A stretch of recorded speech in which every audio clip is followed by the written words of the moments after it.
This program is designed to provide general information with regards to the subject matters covered. This information is given with the understanding that neither the hosts, guests, sponsors, or station are engaged in rendering any specific and personal, medical, financial, legal, counseling, professional service, or any advice. You should seek the services of competent professionals before applying or trying any suggested ideas.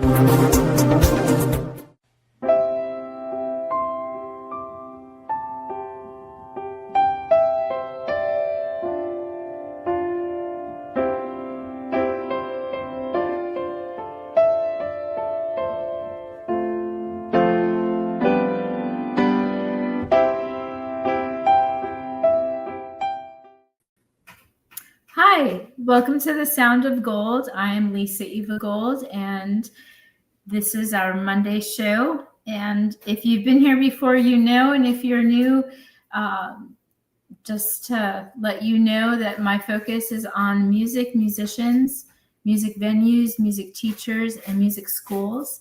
And I'm all about keeping original music alive. We have instruments that we play, and you can't reproduce the beauty of what an instrument sounds like. And a lot of us that are in the world of music and play music, we know that it's a passion, and we get to do it for others. And more so than playing for other people, we get to do it for ourselves. It's a gift that keeps on giving to ourselves and to our listeners around us. So music is very important. It's important to me, and it's important for me to have this show to help keep music alive and to bring more attention to the talent that is out in our communities. For our local residents here in South Florida, those who have listened to my show before know that I've mentioned there is a lot of connections in our community to reach out to listen to live music. And if you're a musician that's just starting out, I promise you, if you look into it or Google it or ask some friends, there are venues in your areas that have restaurants or get-togethers with other musicians that like to play.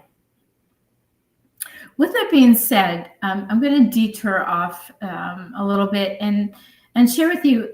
I've made a life here in South Florida. I'm a music teacher. I teach piano, but I'm also a piano player. I love to play. And I've surrounded myself with some wonderful people who I call my extended family. And we all have music in common. And even for those friends of mine that are not focused on music, you're still my extended family. But I'm focusing on music today. And my extended music family that's out there that I've made some beautiful connections with. And anytime we get together, we have a good time, whether we're playing music, talking music, or sharing music at venues. It's just a beautiful gift we get to give our community, and more so give ourselves. With that being said, those of you out there that are musically inclined, or I don't even know if that's the right way to say it, but if you've grown up with music, if you've had family members or have family members that are in music, you are privileged, I think. I grew up in a family that nobody was musically interested in playing an instrument other than me. And so for me, it was a little bit of a challenge because I had to look like elsewhere outside of my box of home to find my inspirations. And honestly, I hated practicing when I was a kid. I started playing when I was 5. I played for years, and my parents always said, practice, practice. And really, I didn't have somebody to look up to follow in their footsteps. And I just kind of had to create my own. And I complained along the way, but it brought me to where I am today. So no complaints there. With that being said, some of the connections I've made over the years, some of my music family out there does have family members that have inspired them throughout their years. And they've got the privilege to follow in their footsteps. And it's so admirable. With that being said, I want to I want you to help me welcome a very special guest today. My friend Chuck Fiore Jr. is with us backstage. Hi, everybody. Hi, Hi, Lisa. hi, Chuck. How are you? I'm doing well, thank you, and thank you for the opportunity to, to share whatever I can share for you guys. I appreciate that. Thank you. Thank you. Yes, there we have. We're across the nation, maybe across the globe. And so I don't know who's listening in, but for our listeners, some are musicians, some are thinking about playing a music instrument. Some have not joined in a community of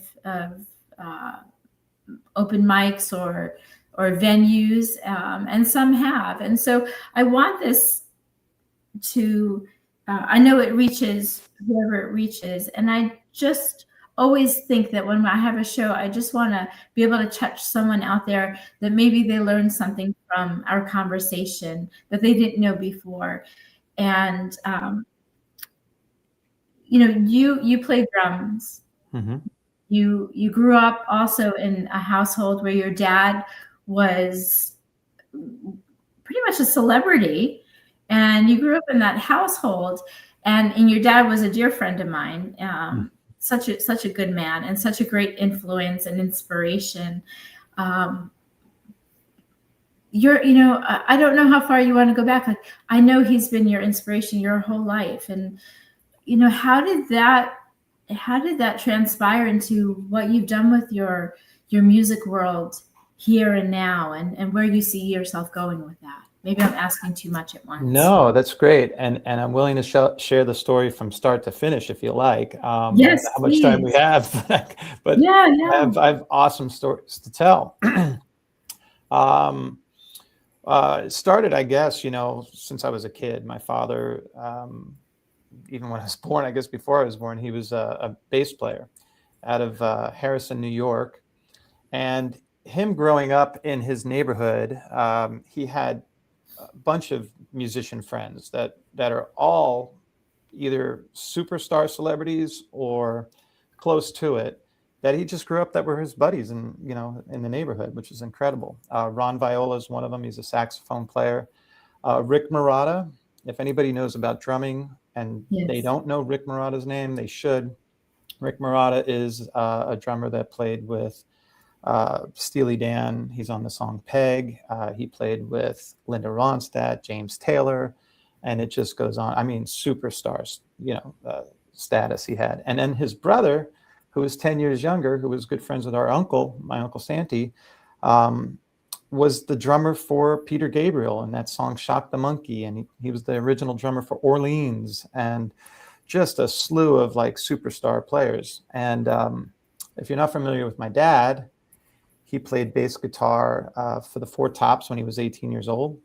Wow. I think he was the only white guy in the whole Motown review tour that they went on. Then he was drafted, was about to get drafted for Vietnam, and he enlisted and stayed out of Vietnam. So thankfully he was able to stay in the stateside during that. And after that, he started his career playing music with Phoebe Snow. I mean, just a ton of artists as well. And ultimately, John Denver, Billy Vera and the Beaters. That's that song At This Moment. If anybody's familiar with that, they could look it up. But he has gold records, So I grew up witnessing that from, as long as I can remember being around music. And so I was very lucky and very fortunate in a very surreal way too. My life has been very surreal, that I was amongst these superstar people that were just like, everyday people. So it was very influential in my life. So it was really cool. So anything you want to know, you just ask me. Now, did you, it's kind of, I'm not sure how to ask it. Like I've done different things with my life, and I have my daughter that I raised and who's now 28. So I've worked with some different celebrities, but to her, it's like no big, like, she's like, Mom, I really don't care kind of thing. Like she doesn't really, she's a lovely lady, young lady. She cares, of course, but meaning like it wasn't a big deal to her. It wasn't like anything outside of normal. So with you growing up, was did you find it different? Did you feel like just the home was home and dad's friends were dad's friends? Did it seem like that, or was it like, oh, the stage and the lights and the travel, did that have I'm kind of asking a couple questions. No, they're all really good questions, actually. And did that have a big impact on you? Yeah, it's very surreal looking back, but it was normal growing up. I mean, I didn't know any different. So when you're a youngster and you're put in this, environment, this is just how it is. You just don't know different until you get older, and then you look back and you go, wow, what a life. I mean, just being on the sidelines of my dad's career was enough living that one person can do in a lifetime to see what I've seen and what I've been around, Yes. And it's been a very influential part of my life.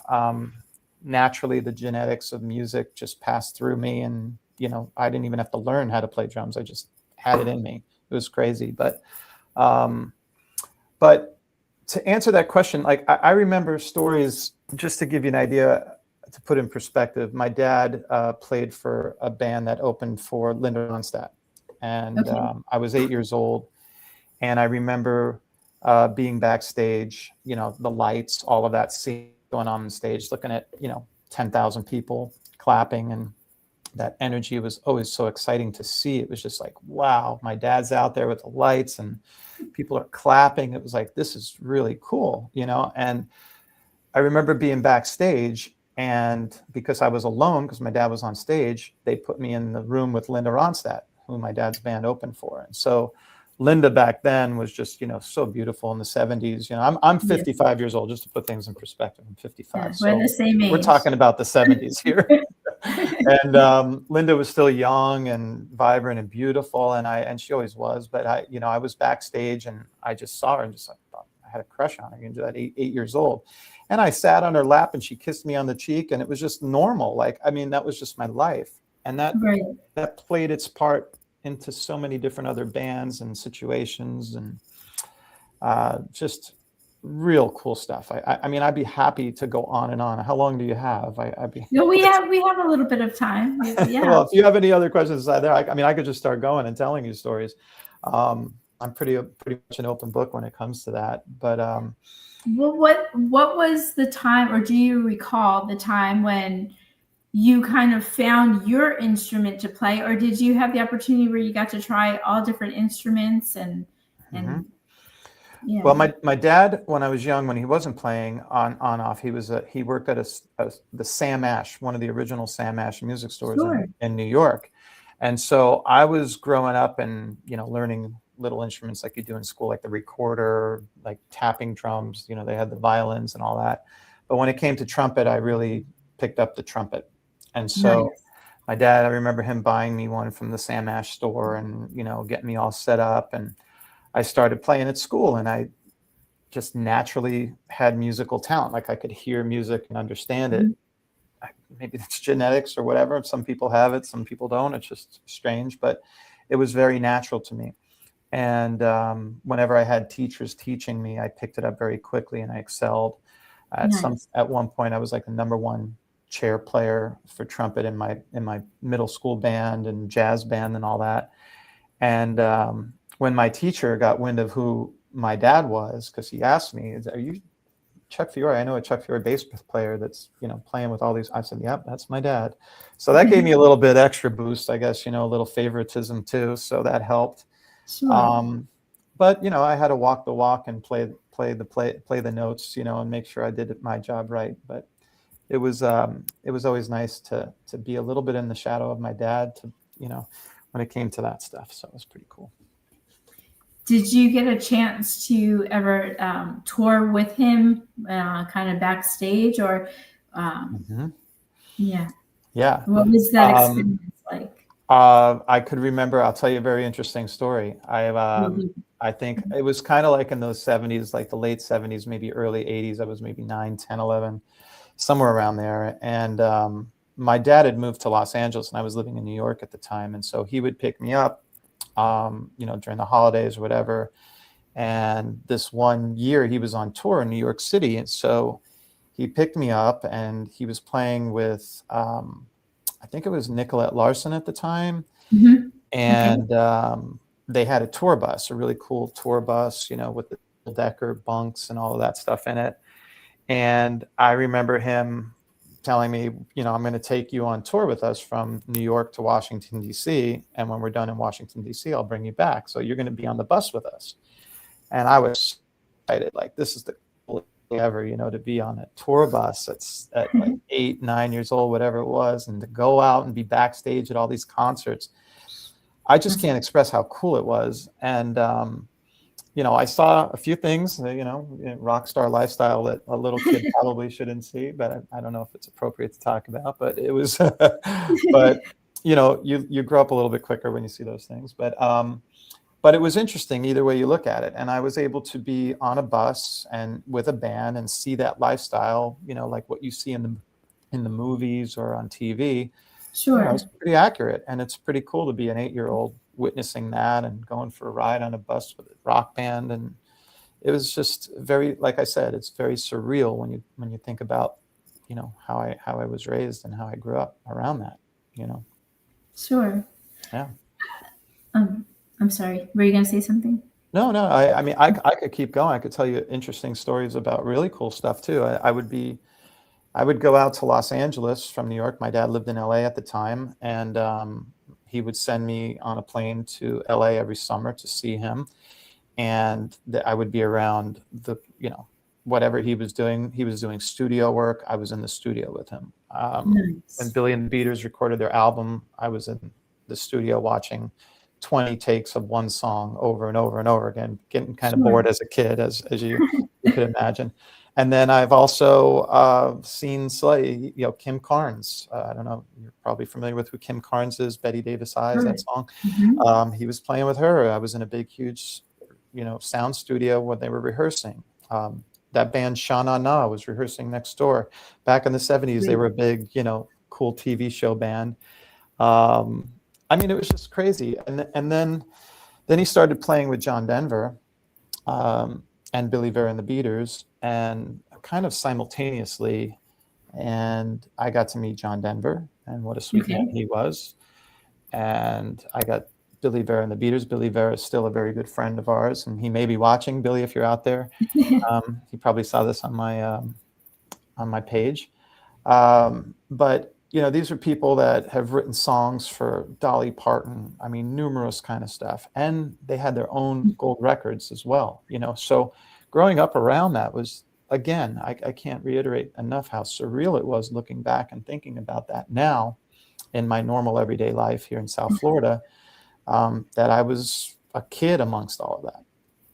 Sure. And, yeah, I remember one thing in particular that was the coolest thing as a kid that I just want to share is that I used to watch a show on TV called The Dukes of Hazzard. I watched that too. It was like we were kids. We used to pretend we were the Dukes of Hazzard. So one summer I was flown out to LA, and this guy, Herb Peterson, who was in John Denver's band, if you look up Herb, he's been on pretty much every album as well. He played banjo and singing for John. And we went to his house to play with his kids in the pool. And I'm looking, and Tom Wopat, who was one of the characters on The Dukes of Hazzard, was right there at the pool side, just having a casual conversation with my dad and Herb. I guess they were working on his country album because he was a country singer. And I nearly had a conniption fit in the pool because I saw this guy who was my hero right there in front of me. I've never been so starstruck in my life. And that one moment, I remember being really starstruck. But all of this was just, normal life for me, and very interesting stuff. So very cool. Well, I do want to hear more stories, but I also want to mention, because this is something that I think you and I mean, we have different stories, but I'll focus on myself. Kind of the idea that when you grow up, and the lifestyle, the fame, the fortune, that looks great. But what I grew up not knowing was the human part of it. Like there's a give and a take. Like you can have as much as you want, but there's always a give and a take, and there's always almost like a balance or a juggle. I mean, for all of us, it's a juggle, right? Right. And so some things in that juggle you have to put down, and some things you juggle, but not as much as, more or less, you only have so much attention for so many things at one time. Correct. So my big question is, and like I said earlier, your dad was a dear friend of mine, and I got to hear some great stories, and we've become friends. And I don't know if you want to share, like, you're a phenomenal dad. And I only know you so much, but what you put into your family. I wish you were like this poster billboard role model, because I raised my daughter. It takes a lot, and I know what goes into being you. I know what you have to put aside, and I know what goes into being that parent. So I admire you for who you are, and I know your dad did too, because your dad just praised you, because your dad would say to me, I don't know how he does it, but he's such a great dad. He goes, because he didn't get that from me. Oh, well, that's emotionally touching to me. So, to bring the human aspect in and how that all affected me as a child, like being a part of all of that. I mean, it wasn't always happy times, my dad was away most of the time. He was on tour. He was going around the world flying, and I wasn't always there. So a lot of the years of my life, he wasn't around. And when I was young, I didn't understand it as much as I do as I'm older. Sure. I've had to learn how to reevaluate my childhood, if that makes any sense, and make sense of it. Absolutely. But I realized, obviously he was given a very amazing opportunity in his life because of his talent to play music. Yes. And playing music, if you take it to that level, and I don't know any way to sugarcoat it, but it just is a selfish act, because you have to sacrifice so much to do something. And when you have a lot of talent like that, it's like, how do you hold it against somebody to not live their dream, or to let it affect how you perceive your life? And I've had to learn that balance over a lot of years, that dynamic. And he was always a good dad. I mean, he loved me. He did whatever he could to bring me into his life and be part of it.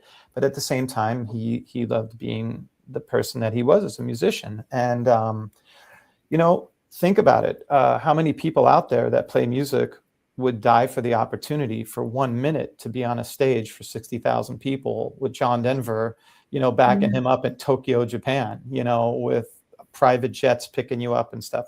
So I can't really hold it against him. He lived his dream. And for that, I always looked at him as though he was my hero. And he was always on a pedestal as far as I'm concerned. I always remember seeing him with that little stage light on his head, Yes. And I miss that. I miss him on that. So I looked at my life when I was young, with that lack of a father figure in my life growing up. And so, being that I had my foot in the door to be a professional musician, if I wanted it at any time, I had the musical talent as well. Sure. I just chose a different path for myself. I chose to be present and a part of my family, and sacrifice the talent somewhat.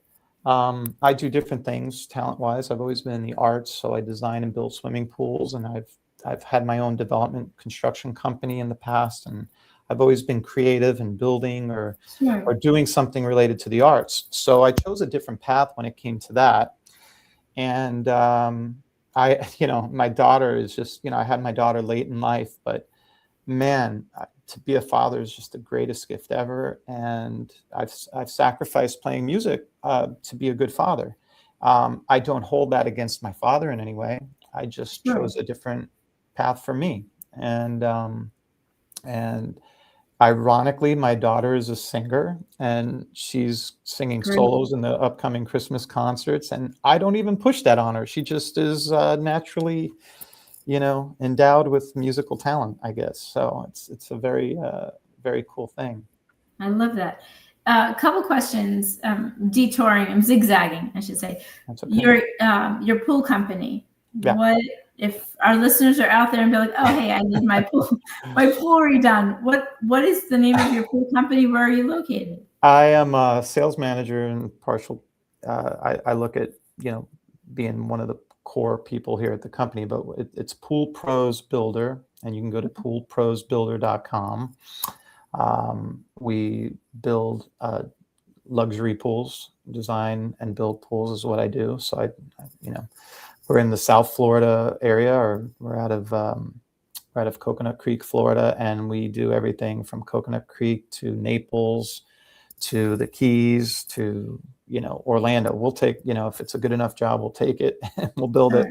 But we're growing constantly, and it's one of the best pool companies. I've worked for a few already, and this is one of the best by far in the business. So I'm proud to be here. Yeah. Good to know. Good to know. Going back to your drumming, are you still, just for the fun of it, drumming on the side? Are you still playing out locally? Are you just that's a good question. I mean, I didn't even really get to that part, but I went from playing trumpet when I was young and having to be in a marching band. They asked me to be in a marching band and wear tights and be a patriot, and I just wasn't my thing. Because I learned my father taught me about how to listen to music and read music and stuff like that. So I put the trumpet down, never picked it up again, and went from a first chair to a no chair. And then I just decided to play drums. And drums came from me sitting behind the drummer. Instead of being backstage, sometimes I'd have to be behind the drummer, and I would watch him, all four arms and legs moving, and I just found that the coolest thing. And I was athletic, so the ambidextrous part kicked in, and it was just a natural transition for me to play drums. And so I played on and off in LA. When I moved to Florida, I ended up playing more later in life than I did when I was younger. And I played with some blues bands, some decent players down here, Mark Teleska. I did just small stuff with JP Soars and some of the big names I've been sharing the stage with. And it's very awesome. And until I had my daughter, I was playing 3 to 4 nights a week. And once my daughter was born and I wanted to be present, I had to tell everybody I had to scale that back. And it went from 3-4 nights a week to maybe 2 nights a week, and then 1 night a week. And now I'm currently at 0 nights a week, which I'm okay with. It's a great sacrifice because I'm able to focus my attention now on my daughter and what she's doing. I mean, I'm 55, so I've lived that part of my life already. It's been fun. But to answer your question, I have a project coming up with a guy named Jack Schulman. Okay. Possibly for Beatles on the Beach. Are you familiar with Beatles? Yes. In fact, I got the email from Daryl Hartwell. Daniel Hartwell, yeah. Daniel Hartwell. It's over in Boca. Yes. They have the Beatles on the Beach is typically in Delray Beach, and they have the old school square, and they have a big stage there, and they bring in some big acts. Mickey Dolenz, I believe, was there last year, and a whole bunch of other artists, the Blues Beatles, I think, or there were a bunch of different bands that have played there. So Jack is putting together something which I actually have to go to tonight to rehearse with and start my first night. So I'm pretty excited about that. To me, music is therapy. Is this the one that Morgan Friedman is going to host? Because there's one coming up that he's going to host. Really? I didn't know who was going to host this one yet, to be honest with you. I don't know all the details yet. So it's all new to me. So it's quite possible. I mean, Daniel is able, he's written a book about John Lennon, and all different kinds of stuff. So there's pictures of him and meetings that he's had with Ringo Starr. And my dad actually, ironically speaking of that, his buddy who played with Nicolette that I know, Brian Ray, R-A-Y, not Brian May. He is the guitarist for Paul McCartney currently, and has been playing with Paul for years. And I guess we've got ties to the Beatles in some ways. So it's going to be an interesting function, and I'm looking forward to playing something at this event. So pretty excited. What can you share with our listeners? Because I kind of forgot when it's happening, like when the show is happening. Do you remember, or we don't know? I didn't expect to promote it, but it is usually, I think, in March or somewhere around then. Yeah, I guess for our listeners, just type in Beatlemania. Beatles on the Beach. Beatles on the Beach. Beatles on the Beach in Delray Beach, Florida. Beach. Yes. And you should be able to, find that real quickly. And I'm looking forward to that. I'm not sure what our act is. I'm not sure what our band's going to be that I'm in, but it's a new one, and I'm showing up there tonight to find out. So, awesome. Yeah, so it's going to be exciting. So I'm really looking forward to that. So I don't know if you know, and this show is not about me. It's about you and your dad. And but I'm wanting to share with you. I've played piano since I was 5. Right, so I've been playing my whole life. It wasn't until your dad and I were talking about music and just we had gone out a few times for lunch, and it was just so nice to hear so many of his stories. But it wasn't until your dad introduced me to the Nashville number system. Mm-hmm. He's like, you have to have this book. He goes, I'm going to order this book for you. I go, no, it's okay. I'm like, I can order it. He's like, but you have to get this book. So I ordered the book, and I'm like, all right, I got it. And he goes, okay, well, that's how it goes. The Nashville number system. You have to go by that. So, it was, he knows it well. The breakdown of it, it's still a little bit Greek to me because I think differently. Right. But I really appreciated that. That's cool. Yeah, that national numbers, I have, my dad passed away last October, for those that don't know, of Alzheimer's. And so I went through all of his stuff, and, I'm finding his charts all over the place with these numbers like 555, 444, 333, and I had no idea what that was. I mean, I knew it was the number system that he used, but right. I never learned it. And as a drummer, going back to as a trumpet player, I learned how to read music. And sure. As a drummer, when I saw music on a sheet, I was just too overwhelmed with how many notes and beats there were that it just blew my mind. I didn't think I could keep up with it. So playing by ear is the way I kind of learned it. And he taught me how to listen, to keep the soul and the back end of the beat and where it should be in relative to his playing as a bass player. Sure. I never learned to play bass. It wasn't an interest that I had for whatever reason, but I'm really glad that I didn't, because I was a drummer. If I was a bass player, we wouldn't be able to share the stage together, And so for many years, I got to be in a band with my dad locally here, with Jerry Lehman and yes. a few other players and stuff. So we've gotten to share the stage at the Funky Biscuit and some really big, really nice venues to be. I mean, we made the wall together at the Funky Biscuit, which is something near and dear to my heart, that we have a photo of us playing together, and it's mounted on the wall at the Funky Biscuit. So, so being able to go back to the number system, he's learned a lot of ways to make charts, and I still have copies of those charts that I keep near and dear to me. And he taught me everything I know about how to listen to music, and that's one of the biggest things you need to acquire as a musician, is to be able to listen first and hear the soul, hear the back ends of notes. Sure. And to not be too busy, and to stay in a pocket, and to stay in your lane when you have to, and to keep it simple and structural. And I've learned everything through that mentality. I'll never forget, again, it's a different story because he's not my dad, but a friend. I'll never forget, I played piano one time for him, and he just stood there and he listened. And I go, well, what do you think, Chuck? And he goes, it needs some resolution. Right. And I thought that was great. I never forgot that. And to our listeners out there, I'm going to zigzag again. I was classically trained. So I learned like how to read from the book, how to read the notes. And I remember being really young and I had a total of 5 music teachers over the years, over like 10 years, 15 years. And a lot of them quit on me because I'm like, I just want to do my own thing. Like, and if you've heard me play now, you know, I just kind of do my own thing. Right. So, but they would get upset with me. They're like, no, there's structure. You have to, you know, you have to play it this way. Now, as a teacher, I know you have to teach foundation before you can kind of let loose. So I get that. But what I would love for you to share with our audience, and I'm just going to like tap on the iceberg, the tip of the iceberg on this, because it can go so deep.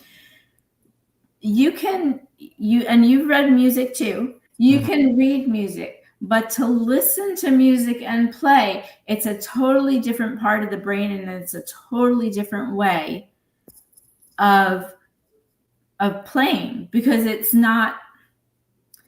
I'm going to let you finish. No, I understand exactly where you're going with that. And, you know, the best way to explain that is for anybody, if you're out there, if you've played in jam bands or if you've gone to jams or anything like that, you can hear the difference between a player that just plays technical, meaning they play the notes where the notes are supposed to go, and the structure of the sound and all of that.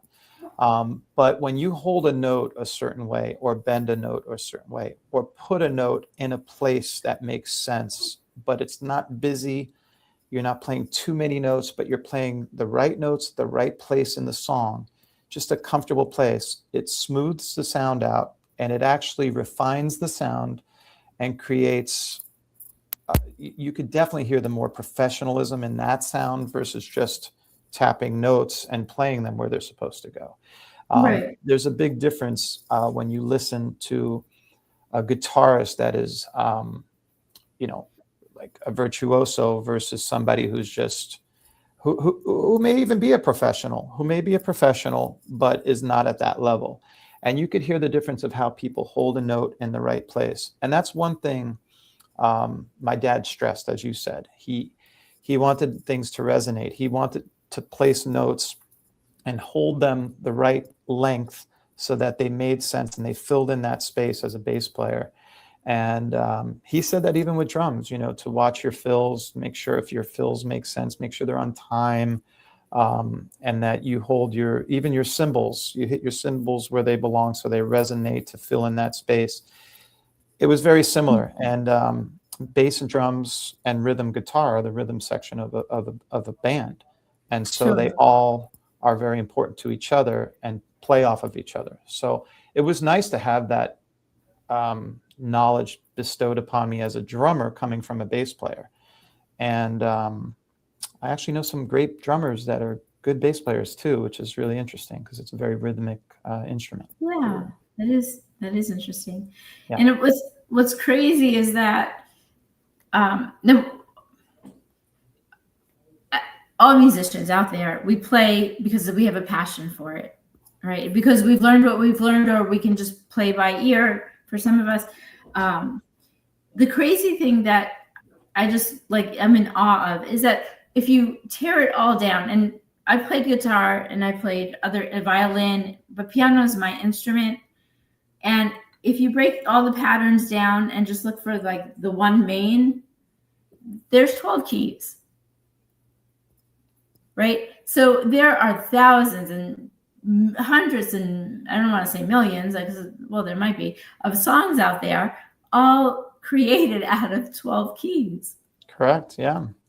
And it's just so amazing, like in this lifetime, how privileged we are to be exposed to so much different sound that's made with 12 notes. Exactly. And not only that, every human being is different, and every Yes. human being feels and responds to, you know, anything in life a different way. And you may hear a note different than somebody else hears a note. And so that's why we have such diversity in music and so many different kinds of, you know, options with music to play or to listen to. Sure. And it's always good to cultivate your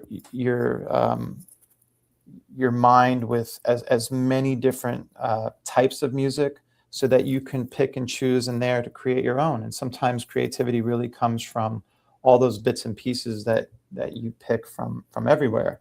And if you're writing music or writing lyrics, your stories, everybody's stories are somewhat different, so many cases, and some songs about things. I think Sting's song, "Every Breath You Take," people. I remember an interview that he had where he said that people play that at their wedding and say that's one of our favorite songs. And the funny thing he says about it is that it's a song about stalking. and so, some people hear the melodies or hear music a different way, and it resonates a certain way to them. But the true meaning behind that song is stalking somebody. Every breath you take, every move you make, I'm watching you. It's not like it's not a love song.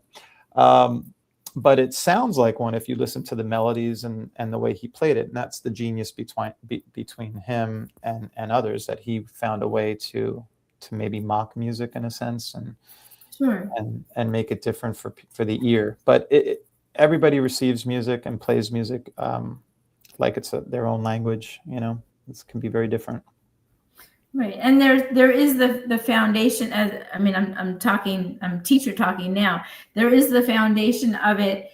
But then take another good friend of mine is Victor Wooten. He's like, forget about the theory, just toss it out the window. He's like, just play. Right. And it's so true. And too, when you're creating, when you're composing, when you're playing, your mind is not attached. Your mind kind of went backstage right. somewhere, and there's just this different flow that comes out, and it's just so beautiful. It's called the zone, right? You're in the zone. Yes. And it is an interesting thing when it happens. I always feel that music, when even if it doesn't come across, if you're just starting, let's put it this way, if you're starting and you put 3 people in a room and they start playing music and they finally come together and it makes somewhat sense, that little bit of sense fills you with this, I gotta move forward, I gotta make this better, this is just awesome. You get a natural high from knowing that you created something with other people, just with an instrument that is pleasing and resonates to other people, and it's just an incredible feeling. And if you're just starting, it's great to just keep starting, keep practicing, put yourself in that position to grow and to listen. And it takes some time. It's never just instant with everybody, because, you play music with other people to make a full sound. And, some bands stay together for 80 years. Some people last not even 6 months together. It's a personality. It's a collaboration. It's a relationship with music, and it's really a cool thing. So for those people that are learning music right now and want to get together with bands, don't be afraid to get in a room with other people and play. It's the greatest thing you can do. It's the greatest thing. Yes, and it's the group of people that you'll be surrounded by are so supportive, because none of us got to where we are without having to start from the beginning. Right. So whoever your inspirations have been, whether you're just beginning now or you began as a child, we're always learning from each other. We're always growing. It's never bake a cake and okay, the cake's ready to eat. That's it. Okay, now it's time to clean up. It's never that with music. You're always creating a new recipe, more or less. I agree. What I find most interesting about musicians and music is, I think there's going to be catty people in anything that you do, but generally speaking, musicians they just know they have this art inside of them that they share with others. And there's this camaraderie and family vibe and togetherness and support that musicians give each other. It's really an amazing community to be a part of. I have some of the best, I'm going to say mostly all of my friends are musicians, true friends. And I can walk into an event that I haven't seen people for 2-3 years, and we just instantly embrace and hug and talk about life. We don't even talk about music sometimes. We just talk about our lives. It's just such a nice bond that music brought together in people. And it's something that it's a common thread that, I mean, I think everybody likes to listen to music at least. I don't know anybody that doesn't like to listen to music, whatever it may be, So if you have that in you, you could kind of relate to, if you created that same music and had that commonality with other people. So it really is quite a gift that I've been given by my dad, and that I've cultured over the time, because it does take time to culture that gift and learn it and make it work in a sense that creates, these bands and Sure. music and songs. It's just an awesome gift that I was given. So Yes. mm-hmm. So there's a couple of things we're gonna get ready to close off the show, but I just wanted to bring up quickly. You mentioned, like, you kind of said, like, it's never too late to get involved in music, and I've said on other shows, my oldest student is 95. Oh, that's awesome. So, and she still plays, yeah. But what I wanted to just finish off with, again, in admiration for you as a dad, and for our listeners out there, and going by from raising my daughter, and I went through some kind of time, and I don't want to talk too much about this, but because we don't have much time left, family comes first, right? The music, because I went through something in my past where my dad had passed away, and I had to reevaluate my life and my priorities, and I had to put some stuff down. Mm-hmm. And say, you know what, I will come back to because I can, but my daughter's only going to be this age for this, for this long. Like, when today is over, there's tomorrow. Right. And so if you can't relive today thinking you'll make it up tomorrow. So for our listeners out there that have been where I've been, maybe where you've been, where it's like, go, got to like focus on me and my passion and keep it going. Like, you can't replace family time. You can't replace raising your kids. And so again, I just, I'm going to say, I love you for what you chose to focus on. And I think that's beautiful. You can't replace that. And your gift, you will always have to cherish and to share. Well, I appreciate that. That's very kind and sweet. And you've always been very kind and sweet. We know each other for a long time now. And so thank you for that. I will say, though, that, although I made a different choice when it comes to music, as far as being a professional musician or playing more often than I would, that I would like to do, I focus now on my daughter. And like I said, the genetics of her now singing, I go to her choir shows. I go to, she just cheerleaded in the Delray Beach Christmas parade. I mean, she's, the pleasure I'm getting out of seeing her follow in our footsteps just naturally. I can take her to the Guitar Center and I can't get her out of there. She loves it. It's like a toy store for her. It's just, it's amazing. I don't even push it on her. So like I said, it's just a different way. Like, the music is still in our family. We talk about music all the time. We talk about my dad all the time. She understands, who he was and his mark on the world. And she's just going to carry that. And that's going to be a choice that she's going to make for herself. But I have pretty good intuition that she's going to be very involved in music as she gets older, I'm sure. So, that's wonderful. So it's not going anywhere. No. Chuck, thank you so much for being a part of the show today. There's probably hundreds of other stories that I would love to hear, and I'm sure our listeners would too. Maybe sometime I'd like to come back on the show. Sure. Yeah. We can talk more about that. No problem. I'd love to share it. I'm an open book. I have nothing, I'm a very transparent person. Sometimes that's good and sometimes it's not so good, but I appreciate the opportunity to share with everybody. And I hope that people are not afraid to or have a fear of getting out there and playing music. Yeah. At whatever level you're at, it doesn't matter. Just get out there, express it.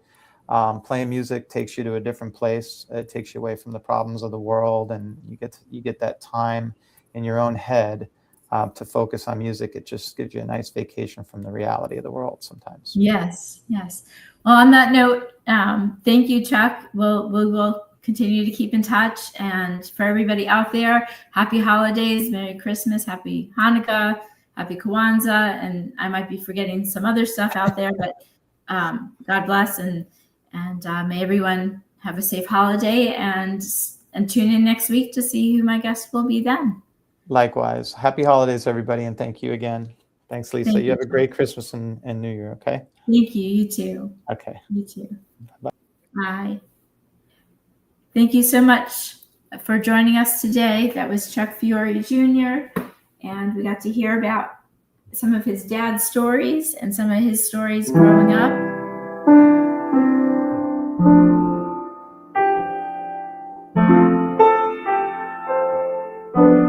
Tune in next week to find out who our musical guest will be. Help me keep music alive.